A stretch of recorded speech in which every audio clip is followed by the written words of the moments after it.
Hello, welcome to another Etch Play video. My name is Dan, and today I'm going to talk to you about marketing multipliers. Before we dive into that, if you enjoy this or any other Etch Play content, we stream a live show every Thursday at 4 PM discussing a roundup of the week's games industry news. That's at twitch.tv/etchplay. This is the ICO Steam newsletter from the fine folks at ICO Partners. Every Monday, they send out an email listing every game released on Steam in the past week.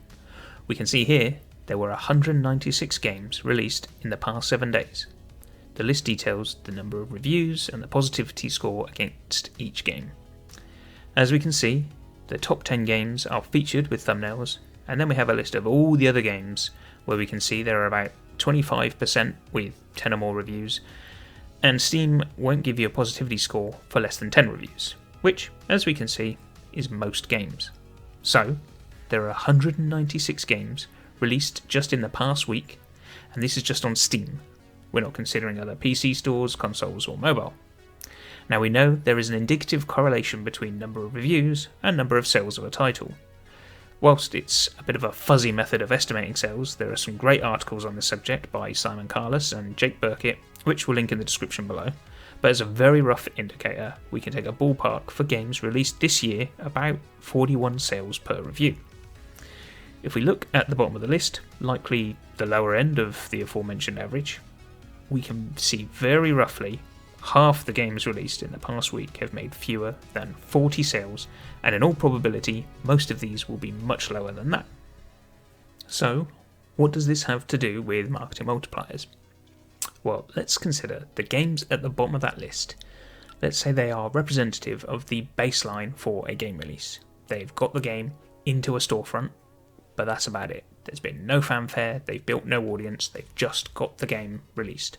Now I know what you're thinking, Dan, but these games, they're all rubbish. They're asset flips, they're cheap clones, they might not even be games at all. And you're probably right, many of them are. But they won't all be, and who knows, the greatest game in the world could be in that list. But if there's nobody looking at it, nobody playing it, nobody talking about it, how would we ever know? There is an often expressed opinion that all you need to do to make a successful game is just make a good game. Sadly, in a world where 200 games per week are hitting a single storefront, you have to do a whole lot more than just make a good game. Making a game, getting it into a marketplace, gets you onto this list, and that is no mean feat in and of itself. But whether it's any good or not offers no assurances that anybody is going to see, let alone buy, your game. There is no Steam genie sat there playing 200 games a week, ready to tell the 2.6 billion global gamers that this is a good game and you should go and buy it. That is down to the developers and publishers, and this is where the concept of marketing multipliers comes in. Any activity that you do beyond launching your game into a store is a multiplier of your potential audience. Whether that's creating a launch trailer, some PR, exhibiting at a show, or anything else, these are all going to be a multiplier of your sales. So getting your game into a storefront is your baseline, and any marketing activity is a multiplier.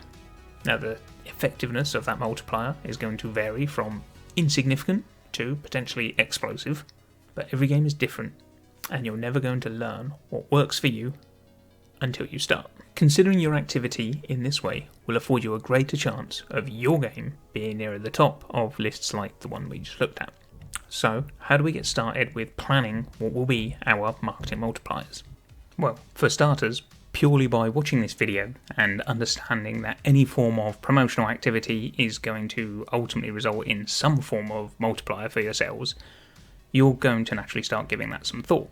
You will elevate your general day-to-day concern beyond just getting a game launched and start thinking about how you are going to reach your audience.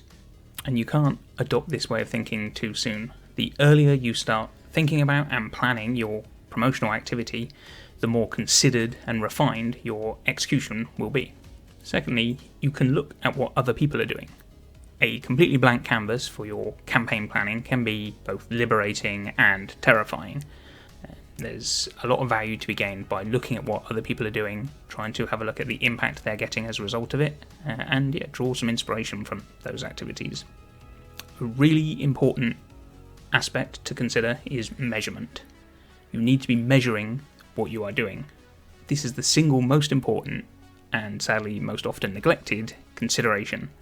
Measurement is an entire subject in and of itself, and we'll create some other content around that, but as an absolute bare minimum, if you just keep a track of the activity that you're doing and keep a log of the sales that you're getting, you can draw some conclusions from the correlation between those values. That is, of course, the absolute minimum you can do, and there's infinite scope for how scientific you can get with measurement. You can measure things like potential addressable audience, community size, competitor performance, paid media, industry trends, and anything else. It literally is never ending. But you must start somewhere, and it doesn't have to be complicated. Recording your activity and tracking your daily sales is a great starting point. So, to sum up, getting a game into a storefront is our baseline. But as we've seen in today's competitive landscape, we can't rely solely on that for our success. Before, during, and after launch, we must consider the activities we can do to raise awareness and build our audience. And everything we do will have a multiplier effect on our sales. The more activity we do, the more multipliers we will have. The value of these multipliers will vary by activity, so we need to measure and monitor each activity to see where we're getting the most value. Some may even be more effective when combined, so we need to keep measuring and monitoring and experimenting to work out how we generate the biggest return. If you found this useful, please hit the subscribe button, and please feel free to drop any comments, questions or feedback into the comments below.